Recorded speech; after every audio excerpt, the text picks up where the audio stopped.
Hi, this is Doug Whedon at thewalledgarden.net. You know, there's a spiritual dynamic that is common for all of us when it comes to the pursuing of our dreams. There's a real slavery involved. There's a real, our dreams are like a taskmaster that just drives us forward.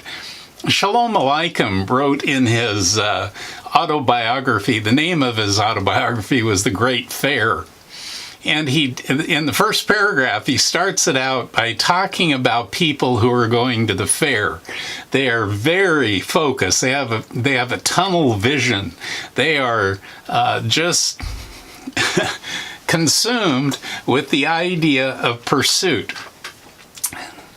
It's very different, though, once they've gone to the fair, once they've gotten worn out, dirty, they're, shuffling through the dirt and the dust flying up, and they're coming home tired and trying to rouse the family into the car and go home, that kind of thing. That's a very different story.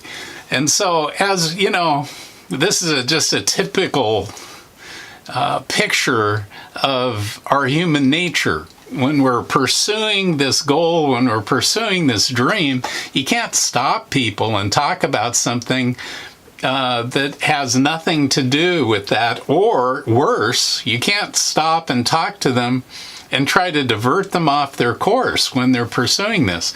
But once they've either achieved their dream or they've come into a crisis and it all has fallen apart, then they're in a situation where you can talk to them. You know, the old proverbial idea of midlife crisis is typical to that, because some people's dreams are in their career, the ladder climbing, the going to, getting as much education as you can, trying to get tenure and seniority and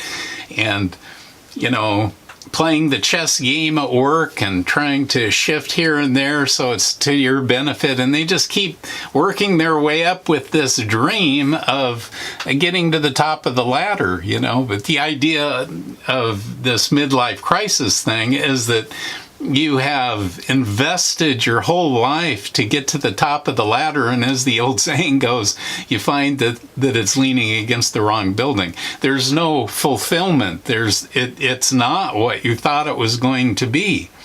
And so whether it be crisis or loss or actually the achievement of your goal, it still leaves us empty and emaciated. And typically you get to this place where you go, you're really disgusted, actually, because you have invested so much of your time and emotion and resources and relationships, and when you get there, you find it wasn't worth it at all. Whether you were seeking security, whether you were seeking a good time, whether purpose, whatever the need was, and you pursue it through career, or you pursue it through a leisure goal, or, whether you pursue it through consumerism, whatever the case may be, in the end, you end up frustrated because it wasn't able to do anything for us. And so that's the idea. That's what Shalom Aleichem is talking about, is as long as we're in the pursuit of the goal, you can't talk to us. But once we're on the way back from the fair, then there's plenty of time to talk. Well, as we move and navigate through life and we're looking for opportunities to talk to people about the gospel, these kind of things we need to keep in mind. We need to be sensitive to these windows of opportunity. We need to be sensitive to the timing of what things are happening in people's lives. There's when Jesus is talking about brushing the dust, shaking the dust off your pants cuffs, means that there is no window of opportunity to speak to someone. And typically, when people are headed to the fair, there's no window of opportunity there. That doesn't mean there won't be later. Keep that in mind. It's a timing thing, like so much more of the gospel. Timing has a whole lot to do with our presentation of the truth, our wanting to interact, our wanting to engage people in an incarnate ministry fashion. Timing has a lot to do with everything. Some people, stack dreams end to end all the way through the rest of their life, and then they end up on their deathbed saying, good grief, what was this life all about? Because they finish one dream and it's not satisfying them, it hasn't fulfilled them, and so they say, I'm going to try that again, and I'm going to get better at it this time. I'm more skillful, I know the experience is better, I'm going to try a different avenue, maybe a different context, and so they run that one out, and they invest, and they just obsess and tunnel vision. They come to the end of that, nothing. And they go, let me try again. And each one of these dreams can take 20 years. Each one can take 20 years.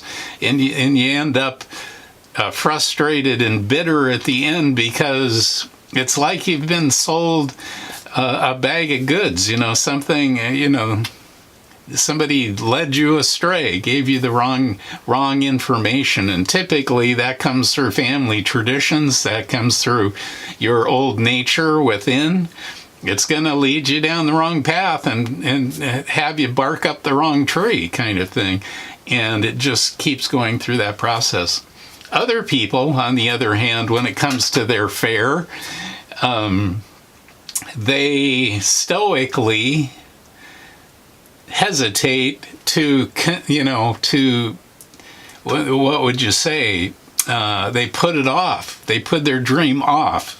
Because, in a sense, they feel like, well, it's irresponsible to pursue a dream. But more than that, they want to build up a little bit more and a little bit more in the possibility to make that dream happen. And so stoically, they just sit and they caress that dream decade after decade after decade and say, the time is coming, the time will be ripe when I can actually act on this.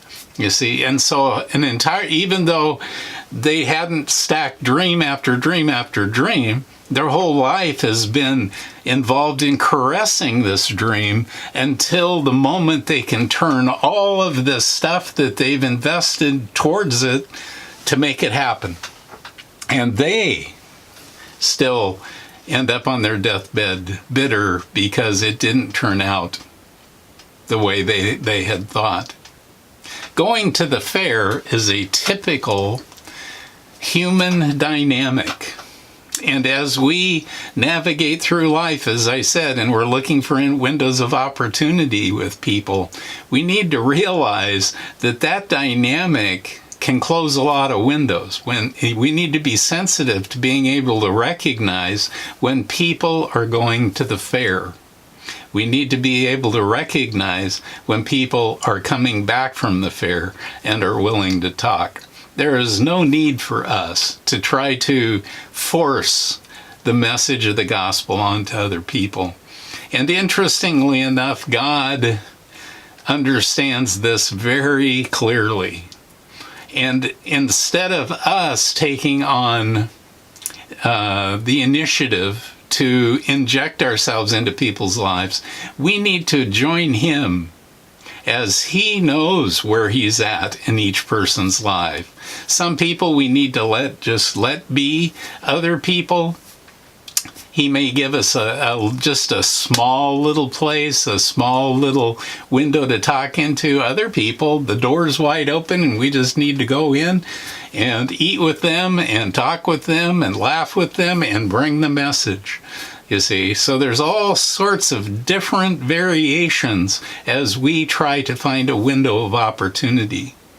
But we need to understand lots of people, in fact, I would say the majority of people are going to the fair, and we need to wait until they're ready to come home. I encourage you to step out of the world system, come up for air, and take a breath.